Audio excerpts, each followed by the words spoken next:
ஏங்க நீங்க எல்லாம் எல்லாரும் அந்த பக்கம் வடக்கு பக்கம் போய் பார்க்கணும். தமிழ்நாடு எப்படி வளர்ந்துருக்கு, பீகார், ஊபி, மாப்பி இப்படி எல்லாம் எப்படி அதுக்கு பின்னாடி இருக்கு. நம்ம தமிழ்நாட்டுடைய வளர்ச்சி அபரிமிதமா இருக்குன்னு மனசை தொட்டு சொல்றோம்னு சொன்னது யார் தெரியுமா? ரெண்டுமே நீங்க பாருங்க. நீங்க உத்தரப்பிரதேசம், பெங்கால், ஒடிசா இந்த மாதிரியான மாநிலங்கள்ல கல்விக்கான கட்டமைப்பு அப்படிங்கிறது காங்கிரஸ் கட்சி ஆட்சி செய்த ரொம்ப காலத்துல அடிப்படை கட்டமைப்புகளை ஏற்படுத்தல. இப்பதான் அது கொஞ்சம் கொஞ்சமா சரியாயிட்டு இருக்கு. நம்ம ஃபார்ச்சுனேட்லி தமிழ்நாடு இல்ல கர்நாடகத்தோட ஒரு பாட்டு, மகாராஷ்டிராவில் ஒரு சில பாட், இந்த மாதிரி இடங்கள் எல்லாமே அடிப்படை கட்டமைப்புகள் நீண்ட காலமாக இங்க ஏற்படுத்தப்பட்டு இருந்தது. அதற்கு காரணம் போனோம்னா அது ஒரு மிகப்பெரிய ஒரு டிஸ்கஷன் வரும். நீங்க இந்த ராஜதானியில் இருந்தப்ப இந்த மாதிரியான சிஸ்டம் வந்தது, இந்த மாதிரி எல்லாம் ஒரு பின்னால ஒரு ஹிஸ்டரி இதுக்கு இருக்கு.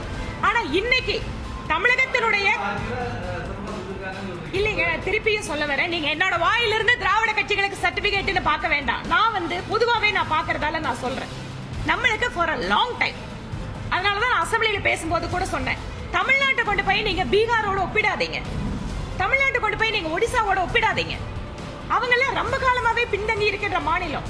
நம்மள மாதிரி மாநிலம் நாம வளர்ந்த நாடுகளோட ஒப்பிடணும்.